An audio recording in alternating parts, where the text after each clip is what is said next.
Hey, this is Safety Brief for Monday, April 11th, 2022. I want to say first and foremost, happy birthday to the Sky Harbor Lodge, turning 43 years old today.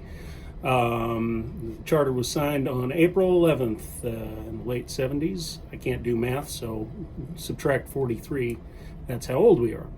Want to talk about Alpha 18, Alpha 3, and Bravo 4, all the pushbacks. We got a lot of good information today. I had a good meeting with Matt Ho and Jeff LaFleur about some of these subjects, and I think we're on a pretty good path to move forward with a lot of things. So first and foremost, Alpha 18. How come we're not doing tail north yet? Well, the fact of the matter is the FAA hasn't signed off on the tail north yet. We have to have a specific MOU to depart on Point Purple, and we don't have that right now because somebody years and years ago put it in writing that we weren't going to use Purple to go out. So we have to fix that. So we're reaching out now to the FAA to see if we can expedite that, and when we do, then tail north will be a standard operating procedure. But until then, no tail north pushes out of Alpha 18.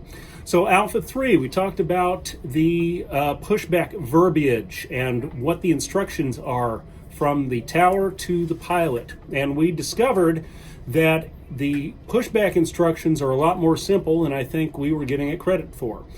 Or at least they should be.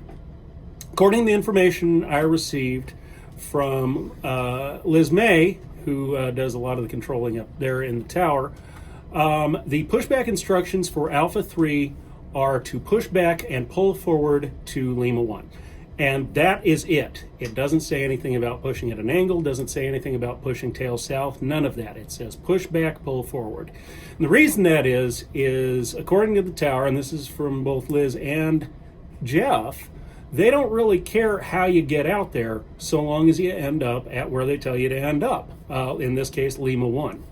So when we change to pushing to an angle, which they already kind of anticipate us doing, they will absolutely make sure that out of Alpha 3 especially, that Bravo 2 and Bravo 4 will hold their pushes and give us plenty of room to do that. And likewise, out of Bravo 4, they'll hold the pushes at Alpha 1 and Alpha 3 so that we have plenty of room to get out there and get back and get straight on Mike 1 when we pull forward on Mike.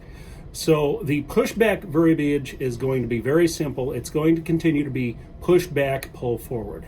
And so that leads us into what the standard pushes are going to look like. And we had a good conversation about that particular idea where we are going to move forward with mapping out the standard pushbacks and actually show a picture of what it's supposed to look like when you push back an airplane. It's going to look very similar to what I produced yesterday for the examples of the A321 at various places in the horseshoe.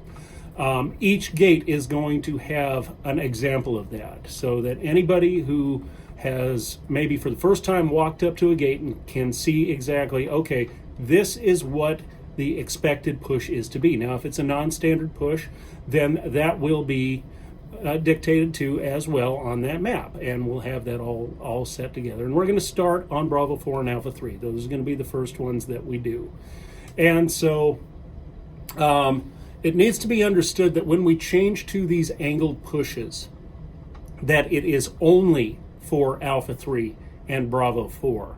So Alpha 5, Bravo 6, moving up the line, any of those are going to be specific push tail south. And the reason for that is for incoming traffic. And I didn't have a great understanding of this until just today, that inbound traffic really doesn't have good contact with our ramp controllers. They're confirmed to come into a gate via Aerobahn and not necessarily through the ramp controllers, if I'm understanding it correctly. So the worry is, and the hazard that this could create is if you're not pushing an airplane, let's say your instructions were tail south out of Alpha 7, and there was an inbound that was due for Bravo 6, and Alpha 7 was out of shape for whatever reason, you didn't push it tail south out of Alpha 7, the airplane coming into Bravo 6 may not be aware that you're in the way because the ramp controllers don't have a good line of communication to those airplanes.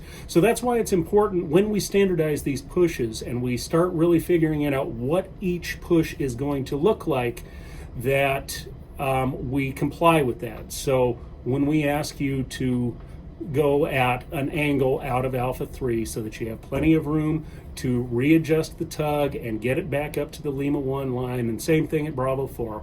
We ask you to push angled to the southwest, or southwest on that side, and pull forward to Mike 1, that we comply with that. But on all the other gates, when the instructions are tail south, the instructions are going to continue to be tail south. Looks like also any instructions as far as push to the T are going to be going away. So we're not going to be doing that anymore.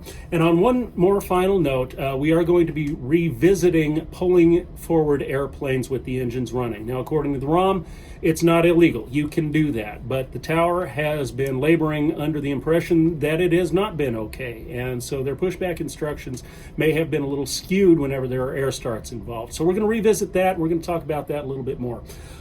That's all I've got for right now. I've got Dennis Spencer and Tony D landing right now. Had a good walk of the ramp with Matt Ho and Mike Solani today. Got a lot of good conversation done.